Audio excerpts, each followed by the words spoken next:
ಕನ್ನಡ ಕಹಳೆ ಇದು ಕನ್ನಡ ಕಣ್ಮಣಿಗಳ ನೆಲೆ.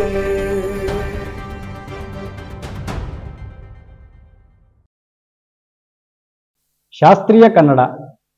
ಶಾಸ್ತ್ರೀಯ ಅನ್ನೋ ಪದವೇ ಸೂಚಿಸುವಂತೆ ಶಾಸ್ತ್ರೀಯ ಅಂದರೆ ಒಂದು ಶಿಸ್ತುಬದ್ಧ ಚೌಕಟ್ಟಿಗೆ ಒಳಪಟ್ಟ ಅಂತ ನಾವು ಭಾವಿಸ್ಬೋದು. ಚೌಕಟ್ಟು ಅಂದಾಗ ಅದರೊಳಗಡೆ ನಮಗೆ ಒಂದು ಲಿಪಿ ಅಂದರೆ ಸ್ವತಂತ್ರ ಲಿಪಿ, ಮತ್ತೆ ಸ್ವತಂತ್ರವಾದ ವ್ಯಾಕರಣ, ಮತ್ತೆ ಸ್ವತಂತ್ರವಾದಂತಹ ಸಾಹಿತ್ಯ, ಇವೆಲ್ಲವುಗಳನ್ನು ಒಳಗೊಂಡು ಕನಿಷ್ಠ ಅಂದ್ರೂ 1000 ವರ್ಷಗಳ ಇತಿಹಾಸವನ್ನು ಹೊಂದಿದ್ರೆ ಅದನ್ನ ನಾವು ಶಾಸ್ತ್ರೀಯ ಭಾಷೆ ಅಂತ ಕರಿಬೋದು ಅಂತ ಹೇಳಲ್ಪಡ್ತದೆ.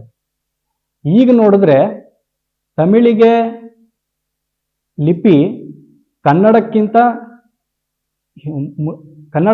ಲೇಟಾಗಿ ತಮಿಳಿನ ಲಿಪಿ ಹುಟ್ಕೊಳ್ತು ಅಂತ ಹಲವಾರು ಸಂಶೋಧನೆಗಳು ಹೇಳ್ಪಡ್ತವೆ.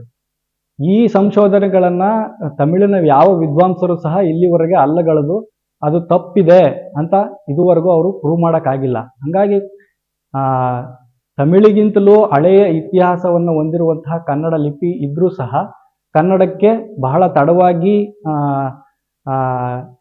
ಶಾಸ್ತ್ರೀಯ ಸ್ಥಾನಮಾನವನ್ನು ಕೊಟ್ಟಿದ್ದಾರೆ.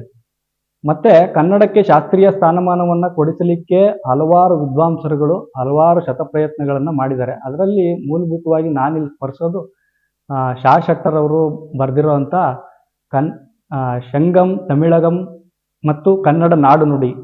ಈ ಕೃತಿ ಕನ್ನಡಕ್ಕೆ ಕನ್ನಡ ಶಾಸ್ತ್ರೀಯ ಸ್ಥಾನಮಾನವನ್ನು ಕೊಡಿಸಲಿಕ್ಕೆ ಬಹಳಷ್ಟು ದಾಖಲೆಗಳನ್ನು ಒದಗಿಸಿಕೊಟ್ಟಿದೆ. ಹಾಗಾಗಿ ಈ ಕೃತಿಯಲ್ಲಿರ್ತಕ್ಕಂಥ ತರ್ಕಬದ್ಧವಾದ ಆಧಾರಗಳನ್ನು ಇಟ್ಕೊಂಡು ಕನ್ನಡಕ್ಕೆ ಶಾಸ್ತ್ರೀಯ ಸ್ಥಾನಮಾನ ಒದಗಿದೆ ಅಂತ ಹೇಳ್ತಾ ನನ್ನ 2 ಮಾತುಗಳನ್ನು ಮುಗಿಸ್ತೀನಿ. ಧನ್ಯವಾದ.